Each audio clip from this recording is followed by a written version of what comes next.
ओम शांति। आज की आध्यात्मिक कहानी का टाइटल है नष्टो मोहा राजा का जागरण। एक राजा ने पूरी सभा के सामने अचानक कहा, नष्टो मोहा, मेरा मोह समाप्त हो गया। लेकिन उससे एक रात पहले ऐसा क्या हुआ था कि उसका जीवन हमेशा के लिए बदल गया। तो आइए जानते हैं। बहुत प्राचीन समय की बात है। एक राजा था जिसके पास अपार धन, विशाल राज्य और असीम शक्ति थी। फिर भी उसके मन में एक अजीब सी बेचैनी रहती थी। रातों को उसे नींद नहीं आती थी। एक रात जब पूरा महल सो रहा था, राजा ने महल के बाहर किसी के रोने की आवाज़ सुनी।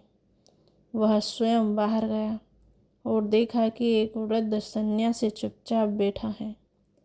राजा ने पूछा, बाबा, आप रो क्यों रहे हो? सन्यासी मुस्कुराया और बोला, मैं नहीं रो रहा हूँ।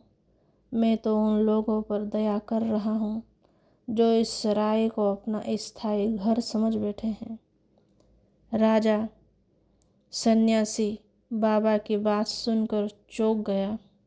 उसने कहा, यह सराय नहीं है, मेरा राजमहल है।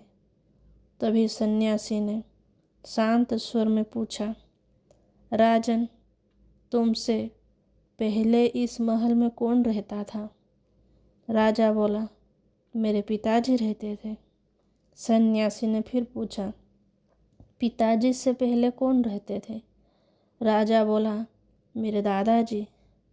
फिर सन्यासी ने पूछा, वे सब आज कहाँ हैं? राजा यह सुनकर मौन हो गया। सन्यासी फिर बोला, जहाँ लोग कुछ समय ठहरते हैं फिर चले जाते हैं, उसे महल नहीं सराय कहते हैं। और तुम भी कुछ समय के अतिथि हो, फिर इतना मोह किस बात का?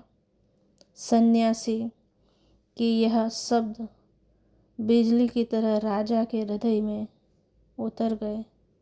उस रात राजा को नींद नहीं आई। उसने पहली बार सोचा, जिसे मैं मेरा कहता हूँ वह वास्तव में कभी मेरा था ही नहीं। सुबह राजसभा लगी। मंत्री, सैनिक और प्रजा सब उपस्थित थे। राजा सिंहासन से उठा। उसकी आंखों में एक नई शक्ति थी। राजा ने दोनों हाथ जोड़कर कहा, नष्टो मोहा, आज मेरा मोह समाप्त हो गया। अब मैं समझ गया हूँ कि धन, राज्य और शरीर सब यहीं रह जाएंगे। मेरे साथ केवल मेरे कर्म और आत्मा का सत्य ज्ञान जाएगा। आज से मेरा जीवन धर्म, सेवा और परमात्मा की स्मृति के लिए ही समर्पित है।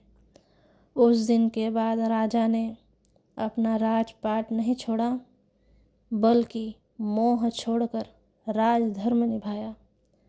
उसका राज्य पहले से अपार अधिक सुखी और समृद्ध हो गया।